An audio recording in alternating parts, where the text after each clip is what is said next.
Al-Walid ibnul Mughirah.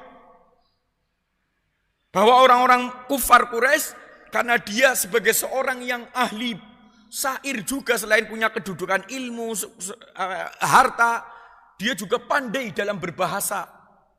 Maka dia pernah diperintahkan untuk mendatangi Nabi Muhammad, untuk mendengarkan dan kemudian untuk mengatakan, kira-kira mau dikatakan apa atas apa yang diucapkan oleh Muhammad itu.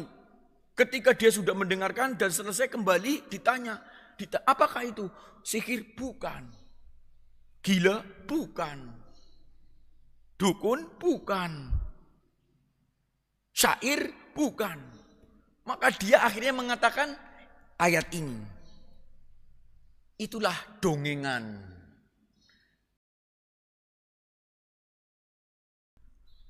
Assalamualaikum warahmatullahi wabarakatuh. Alhamdulillahi rabbil alamin. Alhamdulillahi hamdan katsiran tayyiban mubarakan muzidan fihi kama yuhibbu rabbuna wa yardah. Allahumma lakal hamdu kullu wa lakal mulku kullu wa biyadikal khairu kullu wa ilayka yurja'ul amru kullu la ilaha illa ant wa la na'budu illa iyyak mukhlishina lahud dina walau karihal kafirun.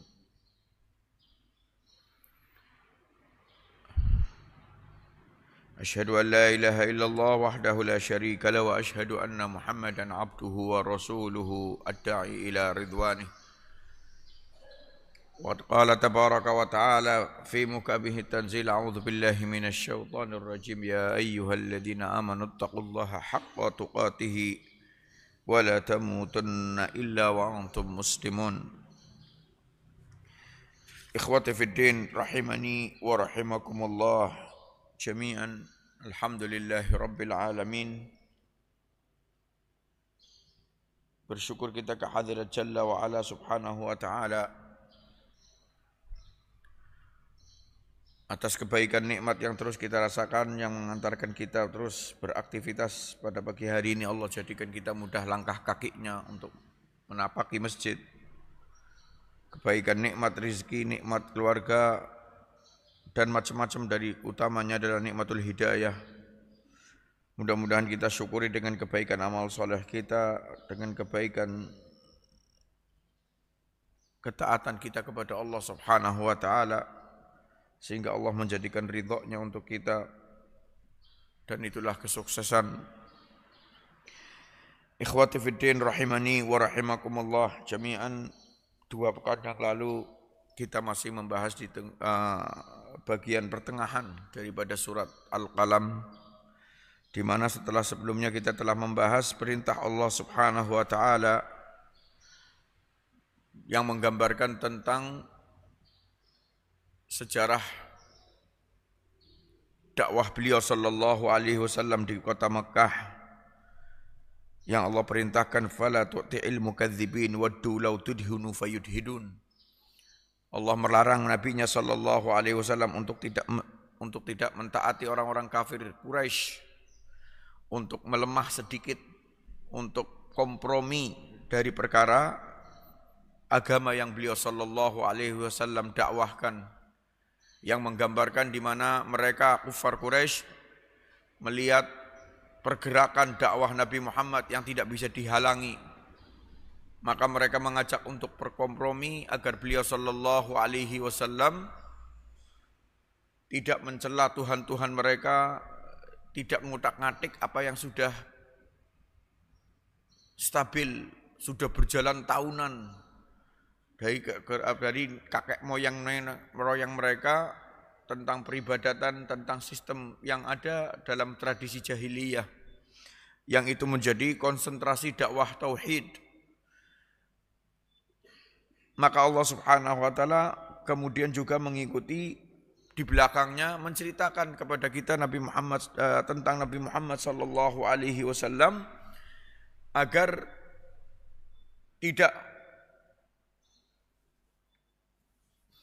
mengikuti mereka para pembesar Quraisy yang Allah ceritakan sifatnya. Allah katakan wala tuti' kulla hallafim mahin.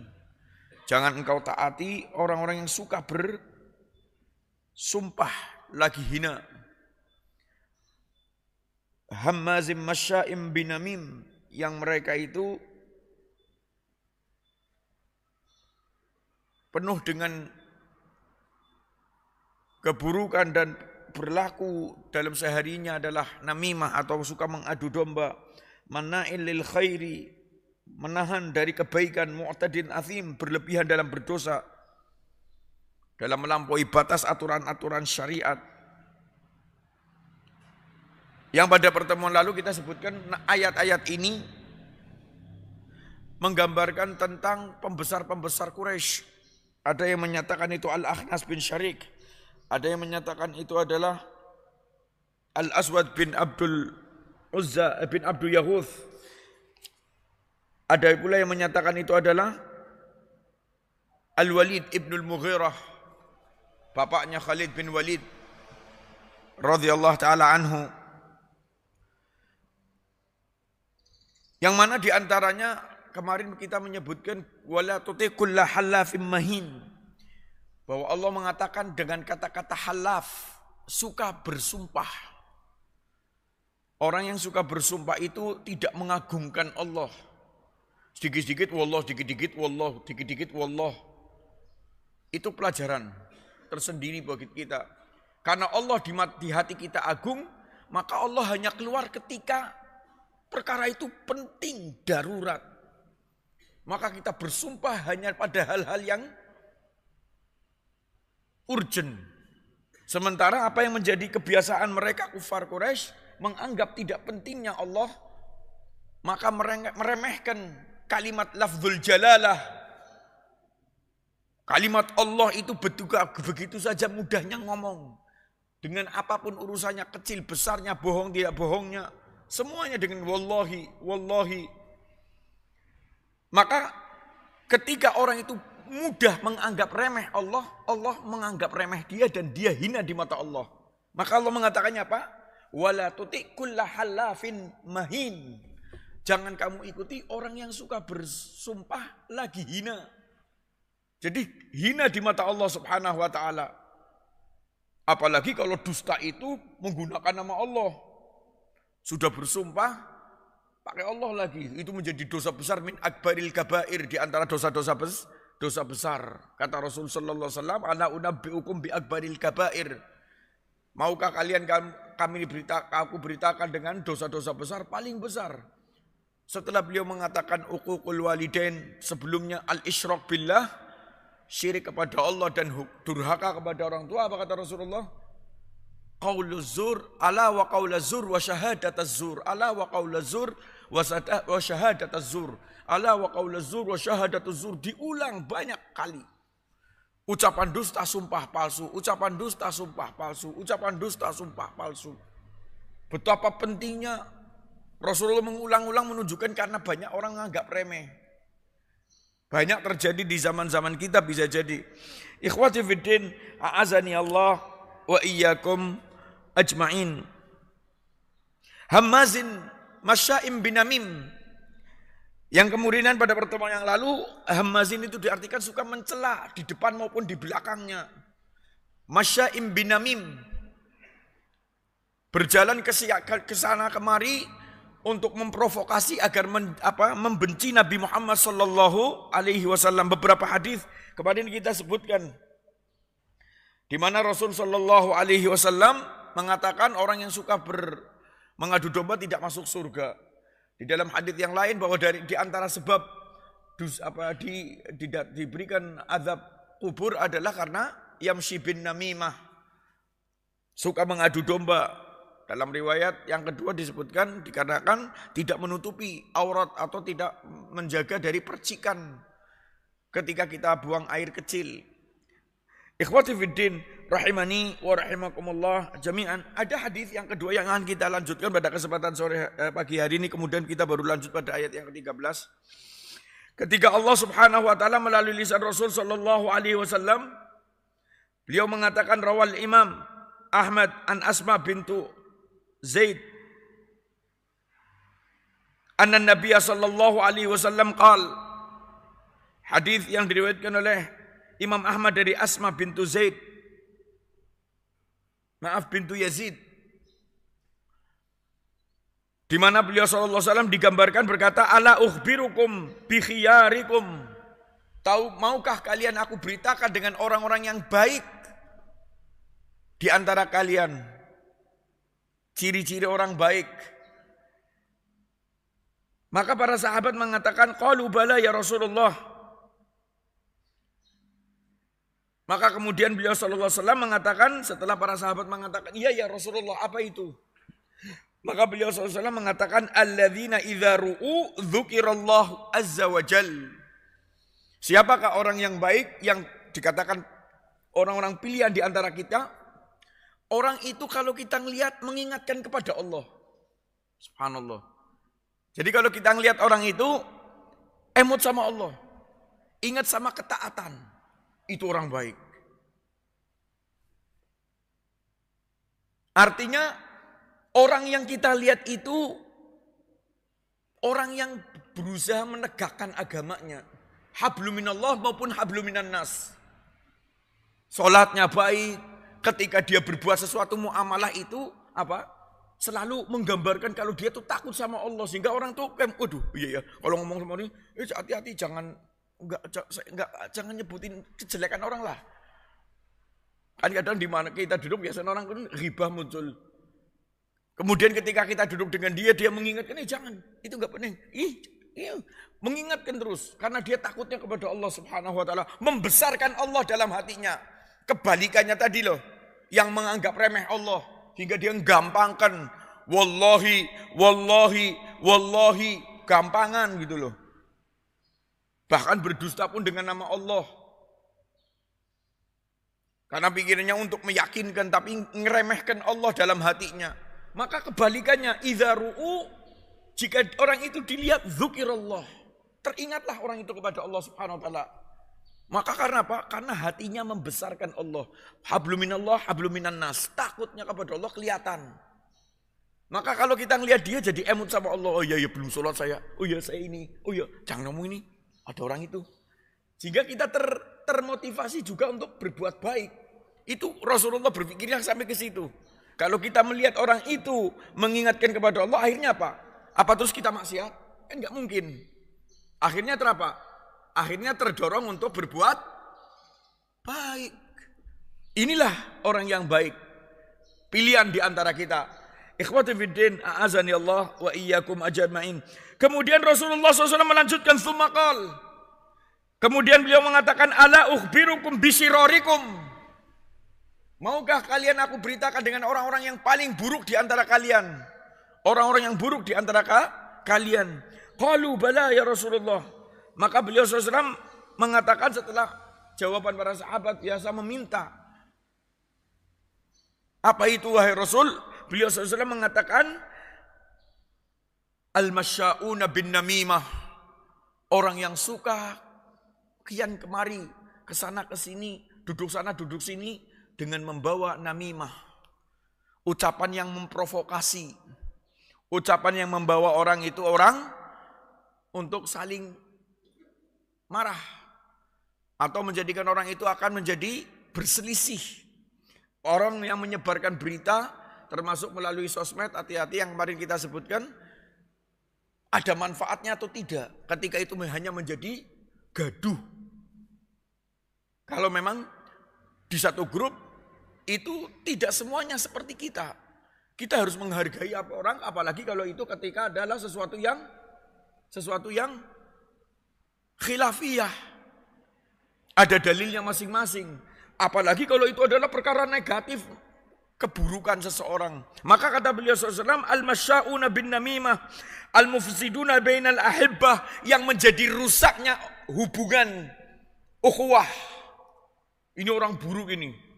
Gara-gara share-sharannya, gara-gara ucapannya, orang berselisih, ngerusak al-mufsiduna bainal ahibbah. Yang merusak hubungan orang yang saling mencintai. Hubungannya baik selama ini, tapi gara-gara omongan ini disampaikan ke situ ke sini, akhirnya orang itu saling tersulut emosinya, tersulut egoisnya, tersulut seterusnya, sehingga akhirnya munculnya perseteruan. Kata Rasulullah sallallahu alaihi wasallam, al-baghuna lil barra'i.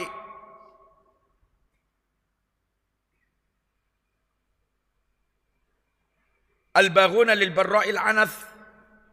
Orang-orang yang menginginkan tersebarnya aib. Maka omongannya menyampaikan perkara-perkara yang sebenarnya adalah perkara kehormatan. Sehingga orang yang tercemar kehormatannya gara-gara ucapannya akan muncul kemarahan. Ikhwati fiddin a'azani Allah wa iyyakum ajmain. Dan itu yang kata Allah dalam ayat tadi apa? Hammazim masya'im binamim. Cara orang kufar Quraisy untuk bisa memberhentikan dakwah Nabi kan hanya itu. Bagaimana biar orang Quraisy itu jangan tenang. Jangan diem. Maka diomongi sana, diomongi sini untuk diprovokasi kepada Nabi Muhammad agar semuanya memusuhi Nabi Muhammad.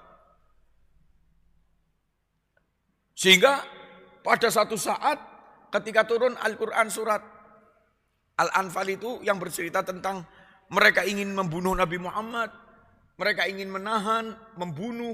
Itu kan apa? Karena puncak daripada hasutan-hasutan tadi.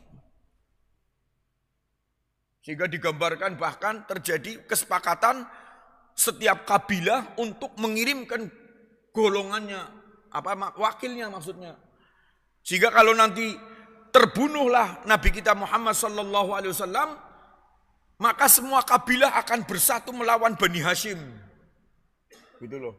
Itu karena apa? Karena provokasi yang begitu muncul di mana-mana. Yang dilakukan pula oleh istrinya Abu Talib, Abu Lahab, Urwah bintu Harb bin Umayyah, Ummu Jamil.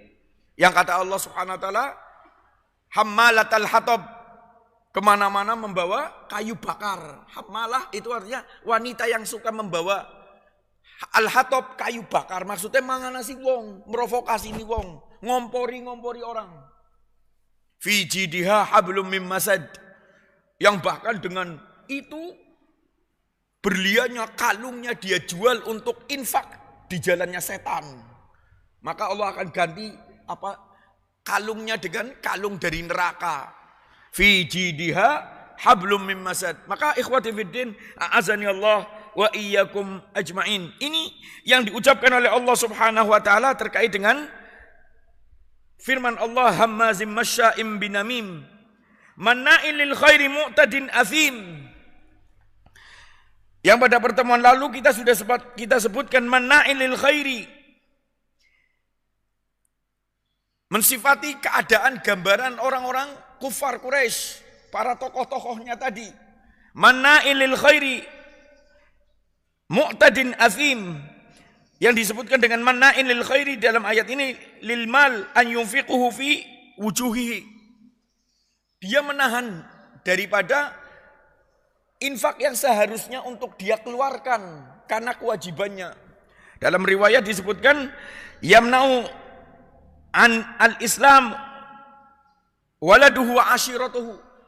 Dia menahan hartanya untuk daripada keluarganya yang berani mengikuti Islam, anak dan keluarganya. Maka barang siapa yang menginfakkan, barang siapa yang mengikuti Muhammad, maka tidak akan aku berikan sedikit pun.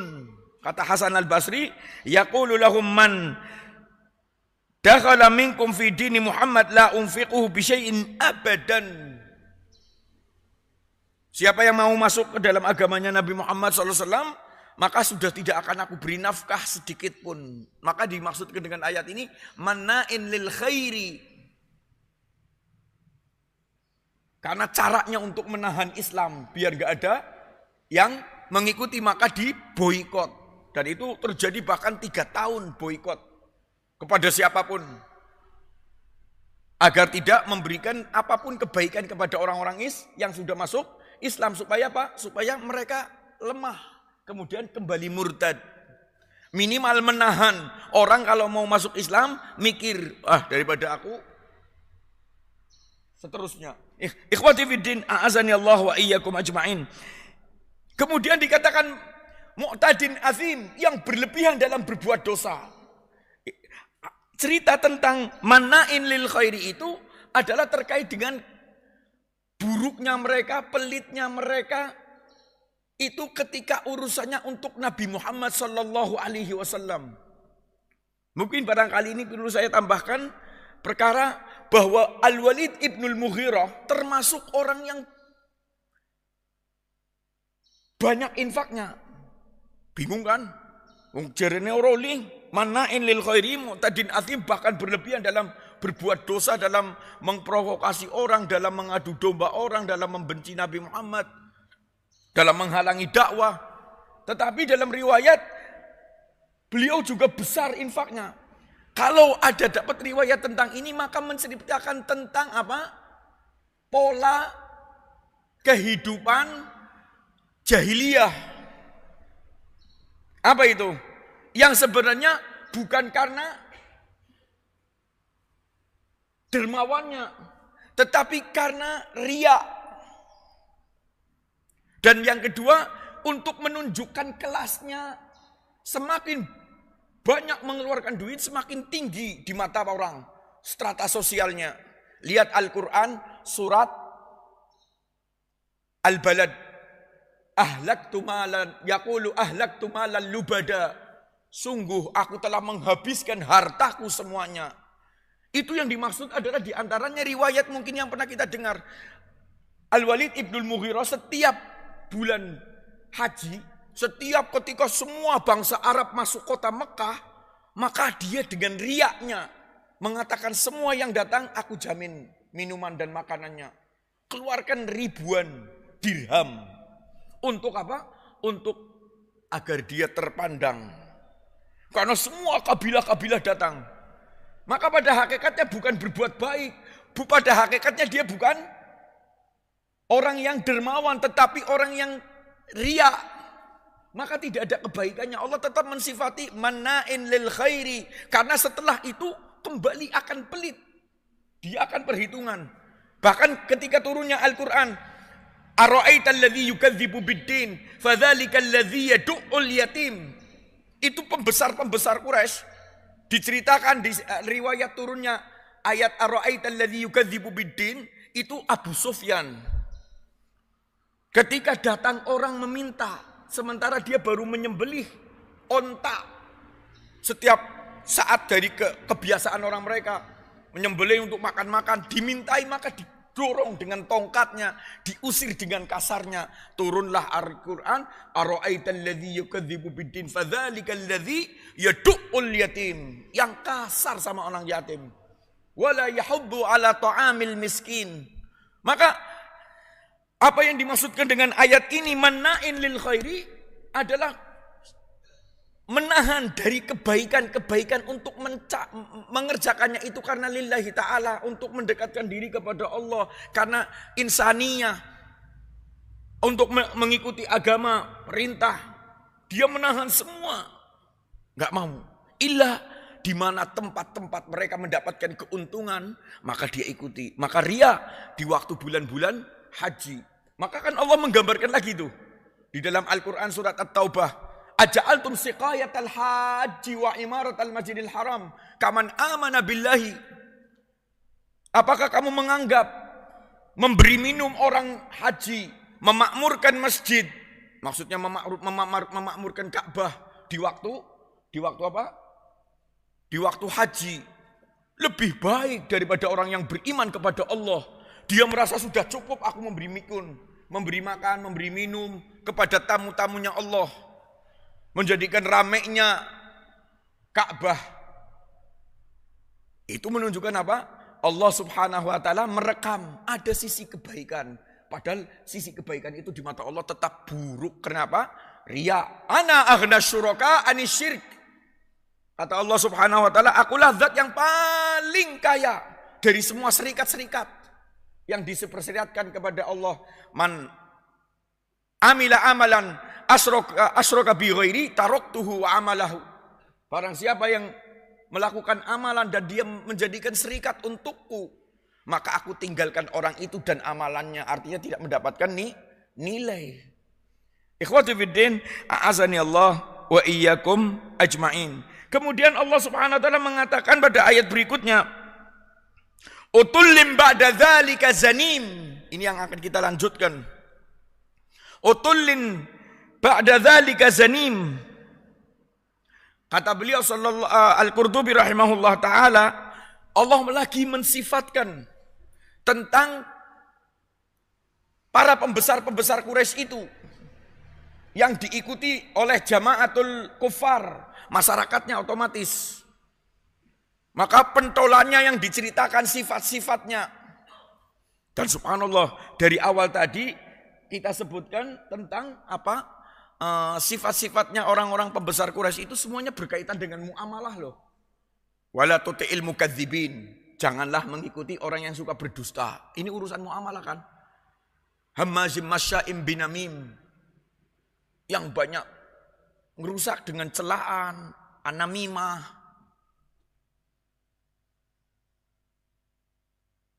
Terus dikatakan apa lagi dalam ayatnya tadi?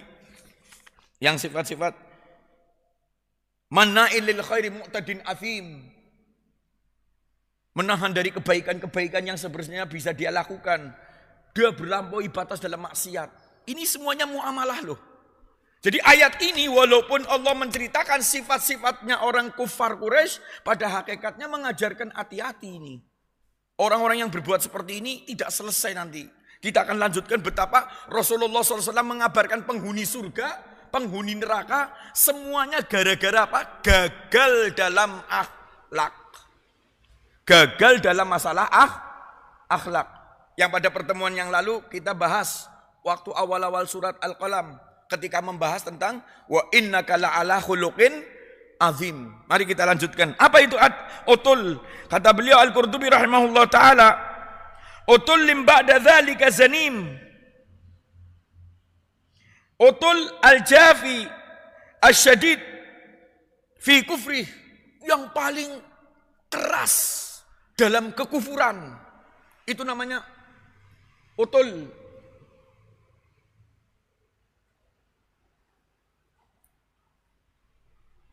Wa qala al-Kalbi, berkata al-Kalbi wal Farra, kata beliau huwa syadid al-khusumah wal bil batil, orang yang paling keras permusuhannya untuk membela kebatilan. Kasar. Yang kasar, yang keras.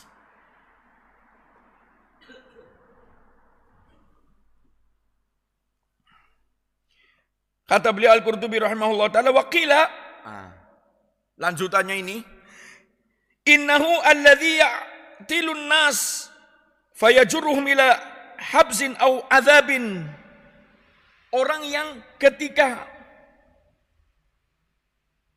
menghalangi manusia dari keinginan melakukan sesuatu yang bertentangan dengan dirinya, maka dia akan menahan atau mengazab, menyiksa. Ini kasar, keras. Perlawanannya bukan hanya sekedar menahan orang, tetapi sampai kemudian mencederai. Jika pada awal-awal dakwah Nabi Muhammad SAW, banyaknya siapa yang digitukan? Orang-orang yang lemah. Para budak-budak.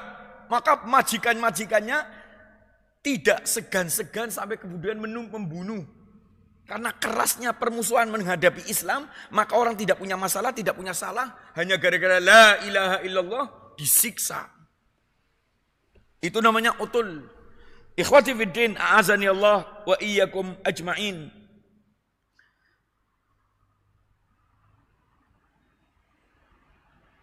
Ada hadis-hadis. Sementara, maaf, yang sebelum kita membahas hadisnya, lanjutannya dengan ba'da dzalika zanim, yang bukan hanya itu tapi zanim. Apa itu zanim? Kata beliau Al-Qurtubi rahimahullah ta'ala, adalah orang yang paling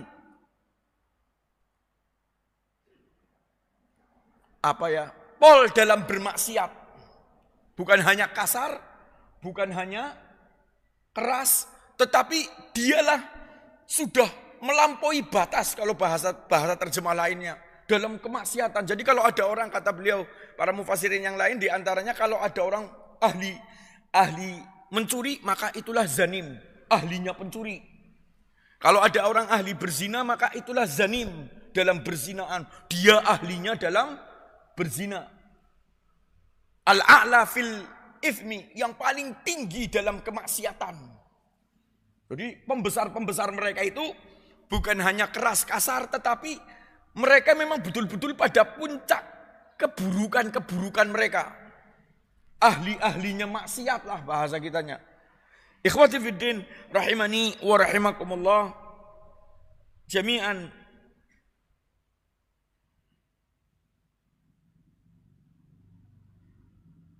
Sebagaimana Rasulullah sallallahu alaihi wasallam, ingin saya sebutkan hadis rawal Imam Ahmad an Harithah bin Wahab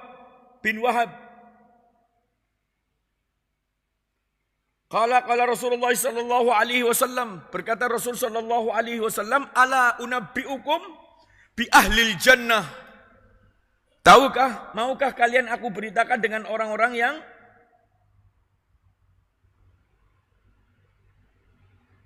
akan menjadi penghuni surga?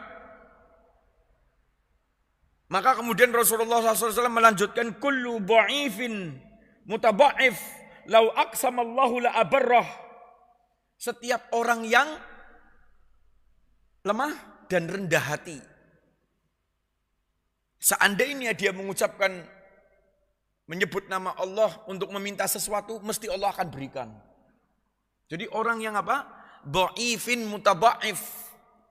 Dha'if itu artinya lemah. Lemah dalam artinya bukan lemah fisik, tapi lemah dalam keburukan. Dia hatinya lembut. Dia enggak bisa berbuat sesuatu yang kasar. Maka mutaba'if yang rendah hati.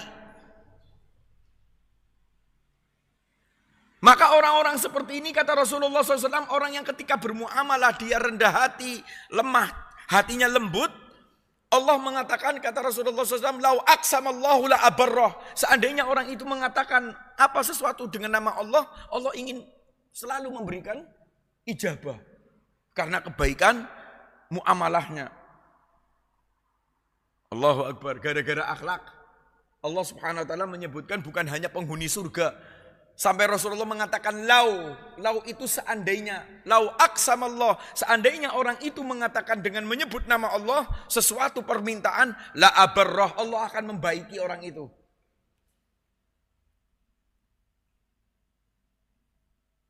Ini mengingatkan dengan hadis yang dulu mungkin saya pernah sampaikan di sini atau belum, saya lupa.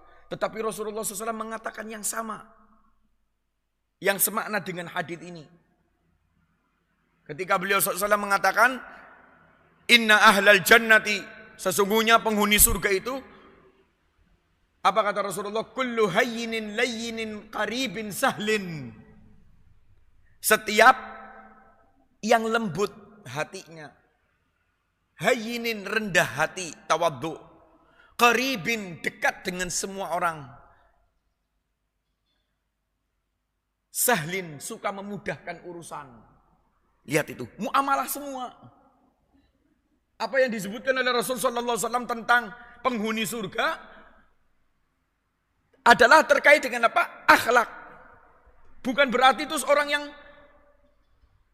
gak perlu sholat, tetap wajib sholat, wajib zakat, wajib puasa. Dari perkara-perkara ibadah mahdoh. Tetapi orang-orang yang ibadahnya baik, kemudian akhlaknya buruk, muamalahnya buruk, nggak menjamin gitu loh.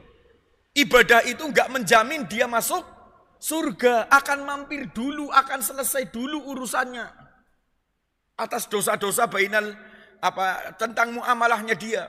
Sementara kalau ada orang itu kemudian walaupun cuma sedikit ibadah mahdhahnya yang wajib-wajib saja, tapi kemudian akhlaknya baik, itu kata Rasulullah SAW nanti akan sederajat dengan orang yang ahli ibadah. Karena itulah puncak agama. Bagaimana muamalah manusia itu jadi baik.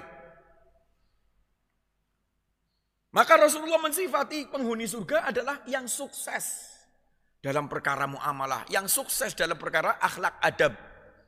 Ikhwati fiddin, a'azani Allah wa iyyakum ajmain. Kemudian Rasulullah SAW masih melanjutkan, ala ukhbirukum bi ahlin nar.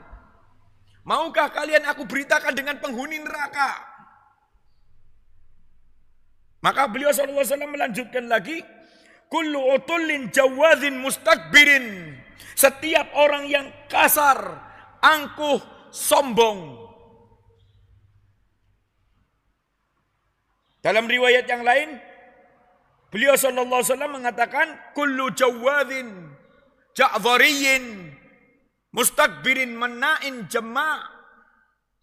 Setiap orang yang kasar, angkuh, sombong, suka mengumpulkan harta, tapi tidak mau berbagi. Semuanya apa? Muamalah lagi. Jadi kesimpulannya apa? Kesimpulannya bahwa agama ini yang pernah saya sampaikan di waktu Al-Qalam awal itu, wa innaka la'ala khuluqin azim, hasil dari keberagamaan kita, hasil dari kita ibadah adalah munculnya akhlak yang baik. Muamalah yang benar. Salat itu mengantarkan, puasa itu mengantarkan, zikir itu mengantarkan, ngaji itu mengantarkan, pengajian itu mengantarkan. Semua mengantarkan kepada apa? Al-ihsan. Menjadi orang yang berbuat kebaikan, menjadi agen kebaikan di tengah-tengah masyarakat. Sedikit maupun banyaknya. Apa kalau orang itu ahli ibadah kemudian akhlaknya jadi lebih baik, maka lebih tinggi lagi. Sementara kalau ada orang ibadahnya sedikit, mungkin hanya yang wajib-wajib, tapi muamalahnya baik, kata Rasulullah SAW apa? Innal abda la yudriku darajatas sha'imil qa'im bihusni khulqihi. Sesungguhnya nanti di akhirat ada seorang hamba yang akan mendapatkan derajat ahli sholat, ahli puasa dengan apa? Dengan akhlaknya yang baik. Akan masuk surga dengan derajatnya seperti ahli puasa, ahli sholat, dengan apa? Bihusni khulqihi. Dikarenakan kebaikan akhlaknya.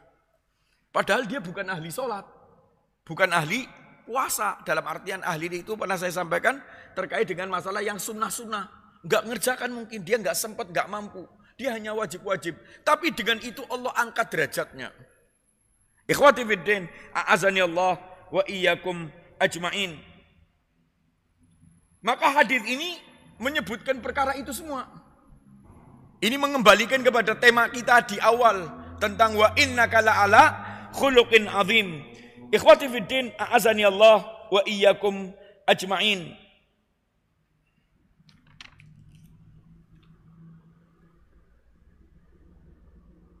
Ada sebuah hadis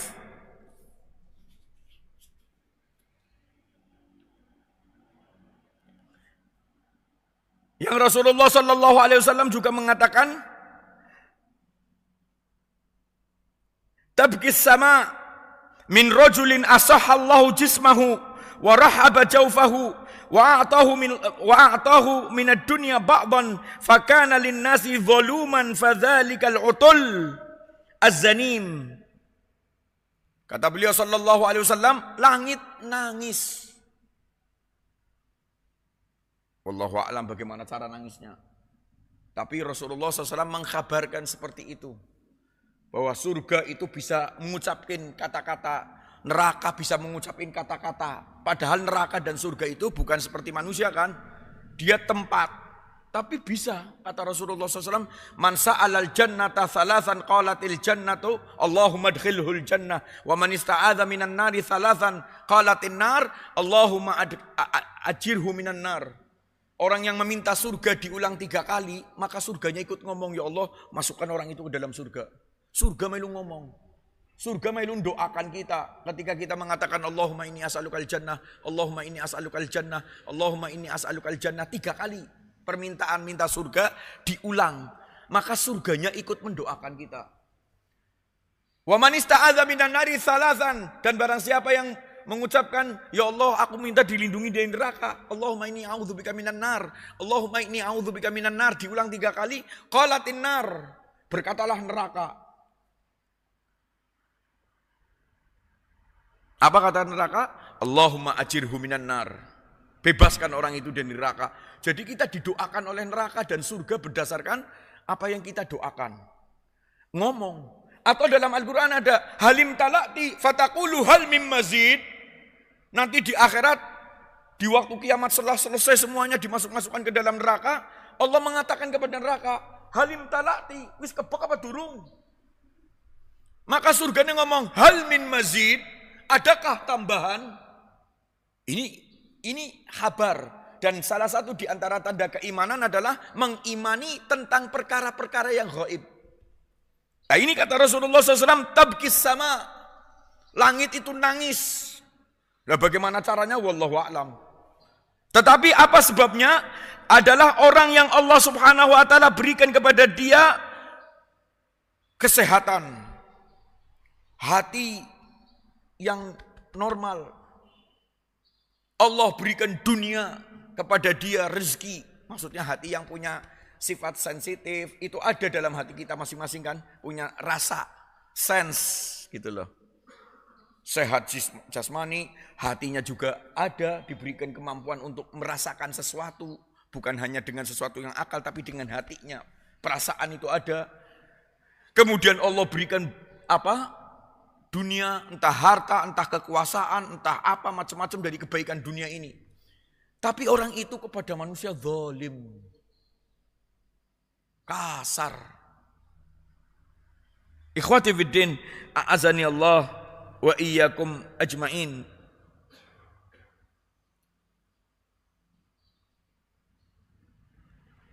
Maka pada ayat yang berikutnya,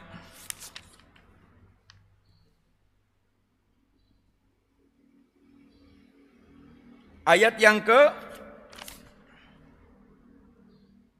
14. Allah menyebutkan sebab-sebabnya.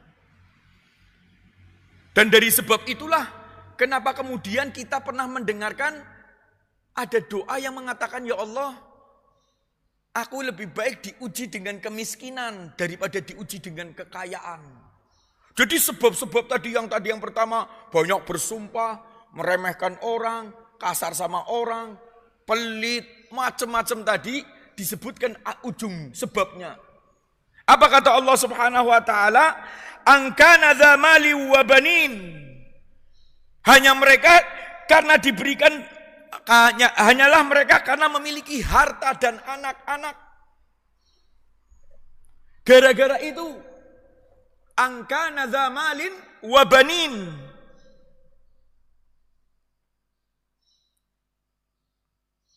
Jadi sebab kesombongan, sebab melampaui batas dalam bermaksiat, sebab dia melakukan perbuatan-perbuatan yang kita sebutkan di atas tadi, bahkan termasuk mengatakan halaf, suka menganggap remeh ucapan Allah adalah angkana dza mali wa banin, ketika dia merasa kuat kedudukannya, baik harta maupun pendukung. Siapa yang akan mendukung kita paling kuat? Anak-anak kita. Kan mesti akan loyal, ya kan? Maka merasa dia sudah aman, dia lalai.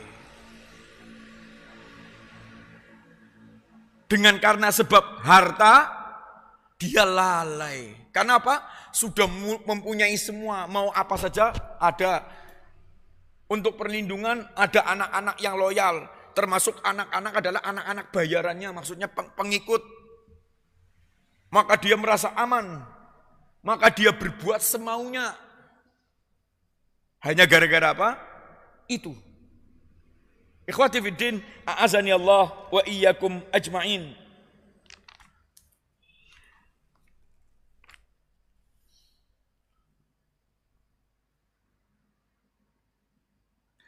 Ayat ini, angkana dza mali wa banin, disebutkan oleh Allah Subhanahu wa taala sama seperti ketika Allah Subhanahu wa taala mengatakan di dalam Al-Qur'an surat Al-Alaq, bagaimana kemudian seorang Abu Jahal, Allah ceritakan dalam satu surat full. Apa kata Allah? Ar-ra'ahu istaghna. Itu sebabnya. An-ra'ahu istaghna. Ar-ra'ahu istaghna. Inna ila rabbika ruj'a. Maka Allah mengatakan an-ra'ahu istaghna hanya karena dia merasa melihat dirinya mampu. Enggak butuh di luar dirinya. Karena harta itu ada, dia pemimpin, punya anak buah, dia punya kedudukan, dia punya anak-anak yang akan membela, dan kabilah yang akan melakukan ini, melakukan itu untuk dirinya. Maka gara-gara itu kemudian Allah menyebutkan, ara'aita alladhi yanha 'abdan idza shalla ara'aita in kadzdzaba wa tawalla alam ya'lam bi anna Allah yara. Itu seterusnya menceritakan tentang seorang Abu Lahab, Abu Jahal. Jadi sebab daripada keperkaraan kita adalah menjadi orang-orang yang berbuat ini adalah ketika harta dan kedudukan itu tidak dibawa dengan iman.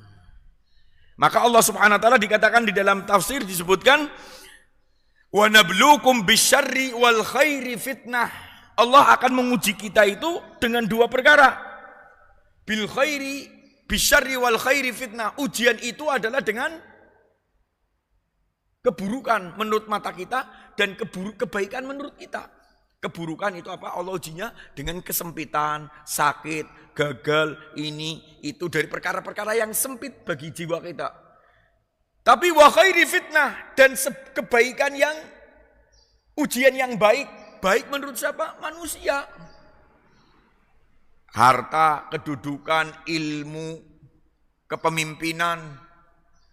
Sehingga Allah Subhanahu wa taala mengatakan innahu lihubbil khairi lasyadid. Dalam surat apa itu? Dalam surat Al-Adiyat. Wa innahu lihubbil khairi lasyadid. Allah menyebut harta itu dengan kebaikan. Kenapa? Kebaikan menurut kacamata manusia. Padahal harta bisa jadi menjadi alat yang membawa orang itu masuk neraka. Ketika dibawa dengan tidak pakai ilmu, tidak menggunakan syariat. Hawa nafsu, maka harta akan menjadi alat yang paling mudah membawa seseorang ke dalam neraka. Maka ikhwati fiddin, a'azani Allah wa iyyakum ajmain. Allah Subhanahu wa taala menyebutkan itu. Idza tutla alaihi ayatuna qala asatirul awwalin, pada ayat yang ke-15-nya. Setelah menyebutkan tentang sebab daripada perkara dia memiliki harta yang banyak dan anak-anak, sebagaimana pernah dulu kita sampaikan tentang bagaimana Abu Lahab melakukan itu. Ketika turunnya surat apa? Surat Al-Masad atau Al-Lahab. In kana ma yaqulu ibnu ahihaq fa aftadi bimali wa auladi. Jika yang dikatakan keponakanku ini benar tentang adanya surga dan neraka, khususnya neraka karena dia enggak mau beriman. Apa kata beliau? Fa'aftadi bimali wa auladi. Aku akan menebus diriku dengan harta dan anak-anakku. Jadi sama, angkana dza malin wa banin. Ayat ini sama. Hanya gara-gara dia merasa ar-ra'ahu staghna. Fa'aftadi bimali wa auladi, maka turunlah la ma aghna anhu maluhu wa ma kasab. Surat Al-Lahab itu, ma aghna anhu maluhu wa ma kasab, tidak bermanfaat nanti di akhirat harta dan apa yang dia usahakan dari anak dan pengikut.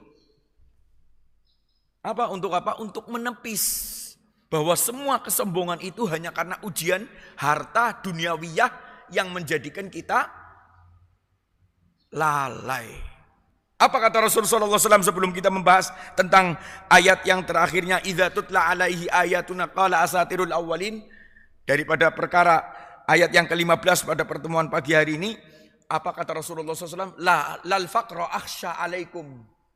Aku enggak takut miskin menjalar di tengah-tengah kalian. Orang kalau miskin, kenapa ada Umar bin Khattab? Saya masih ingat itu. Dia diberikan kesempatan kalau dia boleh memilih ujian mana yang Allah akan berikan, lebih baik ujian miskin daripada ujian kaya. Karena ujian kaya kalau tidak dibawa dengan iman melalaikan. Karena merasa cukup. Sudah apa ada punya ilmu, harta, pengikut, sudah punya ya sudah enggak butuh. Maka muncul sombong. Apa kata Umar bin Khattab? Seandainya Allah memilihkan kepada aku pilihan, maka aku akan pilih fitnah kemiskinan. Orang kalau miskin biasanya lemah, maka emut karo Allah. Dia merasa butuh karena lemahnya maka merasa butuh. Itu versinya Umar bin Khattab. Tapi bisa juga orang yang miskin Tapi sombong itu orang miskin yang paling disintai sama iblis. Wis miskin sombong, apa yang mau disombongin? Tapi karena jahal dan karena buruknya hati, mungkin akan muncul orang-orang yang seperti itu. Yang ketika dia dengan kemiskinannya, tapi dia kepingin tampil. Maka demi sebuah arogansi yang ia ingin tampilkan, status yang ingin ia ikuti, bahkan melakukan apapun. Menyusahkan dirinya maupun menyusahkan orang lain. Maka orang-orang yang miskin dan sombong, dalam riwayat juga dikatakan paling disenangi sama iblis. Tetapi secara umum orang ketika lemah itu biasanya emut sama Allah. Maka Umar bin Al-Khattab radhiyallahu ta'ala anhu mengatakan itu. Dalam sebuah hadis yang tadi saya sebutkan, Rasulullah mengatakan apa? Lal faqra akhsha alaikum. Aku enggak takut kalian miskin, walakin akhsyakum an tubsatu alaikumud dunya. Tapi yang aku takuti adalah Allah membuka dunia. Membukakan pintu-pintu kebaikan. Hingga kamu saling satu sama lain saling pukul, saling memerangi. Hanya gara-gara apa? Karena orang kalau sudah urusan duit, urusan kekuasaan, urusan harta yang dia senangi, kalau itu kemudian lalai, ya sudah. Banyak keburukannya. Maka Allah Subhanahu wa taala melalui Rasulullah sallallahu alaihi wasallam mengatakan apa? Fattaqud dunya wattaqun nisa. Maka berhati-hatilah, takutlah kepada Allah dalam perkara duniawiyah dan perkara wanita. Fa inna awwala fitnatu ala bani Israil kanat fin nisa. Yang menghancurkan Bani Israel dulu adalah fitnah wanita. Ikhwati fiddin, a'azani Allah wa iyyakum ajma'in. Idza tutla alaihi ayatuna qala asatirul awwalin. Ayat ini sama dengan surat Al-Mutaffifin atau surat Al-Mudaththir. Menggambarkan ayat ini berkaitan dengan siapa? Al-Walid ibnul Mughirah. Bahwa orang-orang kufar Quraisy, karena dia sebagai seorang yang ahli syair juga, selain punya kedudukan ilmu, harta, dia juga pandai dalam berbahasa. Maka dia pernah diperintahkan untuk mendatangi Nabi Muhammad, untuk mendengarkan dan kemudian untuk mengatakan, kira-kira mau dikatakan apa atas apa yang diucapkan oleh Muhammad itu. Ketika dia sudah mendengarkan dan selesai kembali ditanya, apakah itu?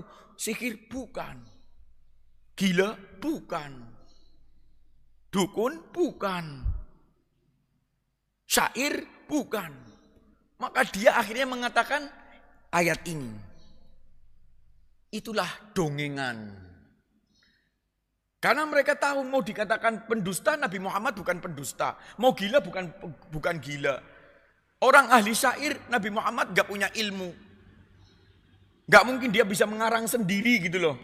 Gak mungkin ini bukan syair sebagaimana ucapan manusia, bukan.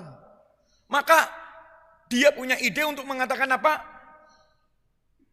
Idza tutla alaihi ayatuna qala asatirul awwalin. Dia mengulang sebagaimana kejahatan pendahulu-pendahulu musyrikin di zamannya Nabi masing-masing. Apa? Setiap mengatakan sesuatu itu dengan apa? Asatirul awwalin. Itu dongengan.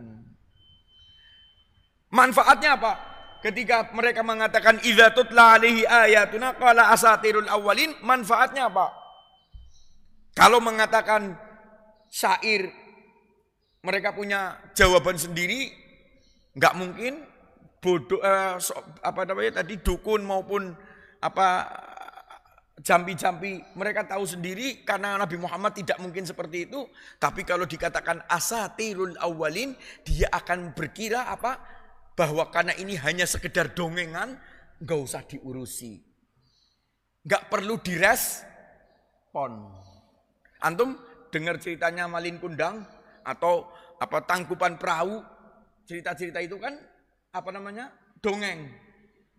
Apa yang kita lakukan dengan dongeng-dongeng itu? Alah, sekedar lewat aja. Gak perlu bingung. Apa ini? Ini bukan sesuatu. Ini dongengan yang turun-temurun, tidak ada kebenarannya. Pembawa nggawa wong turu lah ya, istilah kayak gue. Maka yang dimaksudkan dengan ayat ini adalah cara mereka untuk menahan orang mengikuti, terbawa oleh ayat-ayat Al-Quran yang dibacakan oleh Nabi Muhammad sallallahu alaihi wasallam. Angkana dza mali wa banin, melakukan semua itu karena kesombongan memiliki harta dan pengikut. Dia berani berbuat itu semua, mengikuti apa yang dihawa nafsukan. Idza tutla alaihi ayatuna qala asatirul awwalin. Pada akhirnya dia mengatakan agar dakwah ini tidak berlanjut, agar dakwah ini kemudian tidak direspon, itulah dongengan. Itulah dongengan yang turun temurun. Naudzubillah min dzalik. Ikhwati fiddin, a'azani Allah wa iyyakum ajmain. Sebelum kita tutup, barangkali ada komentar atau hal yang ingin disempurnakan dari pembicaraan ini, dipersilahkan. Silakan, Pak.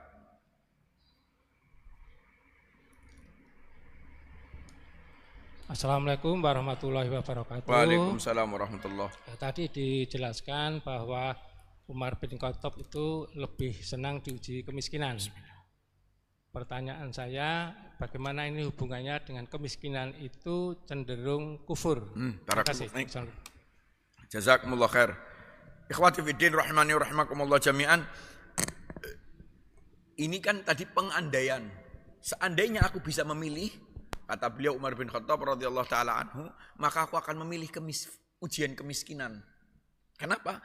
Dia merasakan kemiskinan itu adalah sesuatu yang menjadikan kita lemah. Orang kata lemah tadi saya menyebutkan apa? Akan menjadi ingat. Dia tidak akan lupa daratan, lupa lautan. Orang kalau sudah hartanya banyak, kedudukannya banyak, kayak Korun. Lupa daratan, lupa lautan, mabur gitu loh. Bukan lupa daratan saja itu, Korun. Kalau lupa daratan, dia bisa menggunakan kapal nyebrang. Oh, rakyat mabur, wis. Kelasnya dhuwur banget kayak. Sampai dia mengatakan, la tafroh. Weh, jangan sombong, diingatkan. Berani jawab, innama utituhu ala ilmin indi. Ini semua memang karena aku, ilmuku. Jadi seperti itu, Pak. Nah, ini kan pengandaian. Seandainya diberikan pemilihan, ada orang yang sangat takut bahwa kaya itu akan melalaikan.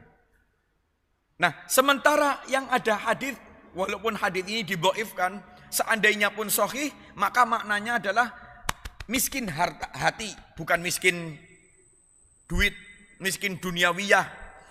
Kadal fakru ayyakuna kufran.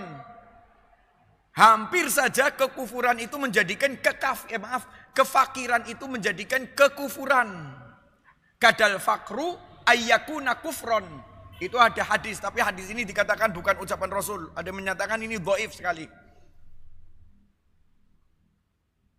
Hampir saja kefakiran menjadikan kekufuran. Itu kata para ulama, seandainya pun ia adalah hatinya yang fakir, maka demi duit dia melakukan apa saja. Dijuallah imannya. Ya biuna min ardi ya binuna bi ardi minad dunya. Menjual Allah, menjual Islam, menjual ayat bi ardin minad dunya dengan sedikit luas dari harta. Maka tidak bertentangan. Karena yang pertama yang saya sebutkan adalah itu kaitannya dengan pengandaian. Kalau kita disuruh bisa milih, ada orang yang sangat-sangat takut kalau kaya itu membikin lupa daratan. Tapi bukan berarti kita nggak boleh kaya, malah justru Rasulullah dalam hadis yang lain beliau mengatakan apa? Al mu'minul qawiyyu ahabbu ilallah minal mu'minid dhaif wa fi kullin khair. Mukmin yang kuat lebih Allah cintai daripada mukmin yang lemah, walaupun pada kedua hal sama-sama baik di mata Allah. Tapi kalau ada orang kaya lebih kuat, Allah lebih senang. Kenapa? Dia menjadi agen kebaikan. Infak sana, infak sini, jihad, haji, umroh. Gara-gara apa? Kuat harta, kuat iman, kuat fisik. Itu Allah senang. Tapi mukmin yang lemah dalam satu sisi Allah enggak suka. Kenapa? Akhirnya dia hanya menjadi. Tapi kalau dia mau bersabar atas ujian sabar juga baik. Karena miskin dan kaya itu adalah pemberian Allah masing-masing. Kita harus husnudzon sama Allah. Sehingga pada hakikatnya adalah pentingnya ilmu agama Pentingnya agama, akidah yang benar, jiwa yang ditempa dengan agama, membawa orang itu kaya-kayanya bersyukur, seandainya miskin-miskinnya sabar. Kan dua-duanya baik. Gara-gara apa? Ininya loh, hatinya. Sehingga tidak ada masalah. Yang dibicarakan di sini adalah apa yang menjadikan orang kufar Quraisy itu tadi, wala tutikullu halafim mahin hammazim masya'im binamin utullim ba'da dzalika zanim, adalah perbuatan buruk itu semua lahir gara-gara kesombongan. Karena enggak ada agamanya, hanya karena hawa nafsu, maka harta yang banyak membuat orang lalai. Gitu loh Pak. Sehingga ada orang yang takut dari itu. Maka lebih baik aku enggak lah. Takut nanti enggak kuat diberikan fitnah harta gitu loh. Tapi kalau jadi kita agen-agen kebaikan dengan harta itu, fani'im mahi, betapa baiknya. Wallahu ta'ala a'la wa a'lam. Cukup? Mungkin demikian karena sudah berlebih dari waktunya. Kita akhiri dulu, kita lanjut pada ayat yang ke-16 dan seterusnya pada pertemuan yang akan datang. Subhanakallahumma wa bihamdik, insyaallah. Subhanakallahumma bihamdik, asyhadu an la ilaha illa anta astaghfiruka wa atubu ilaik. Wa sallallahu ala sayyidina Muhammadin wa ala alihi wa sahbihi ajmain. Walhamdulillahi rabbil alamin. Wassalamualaikum warahmatullahi wabarakatuh.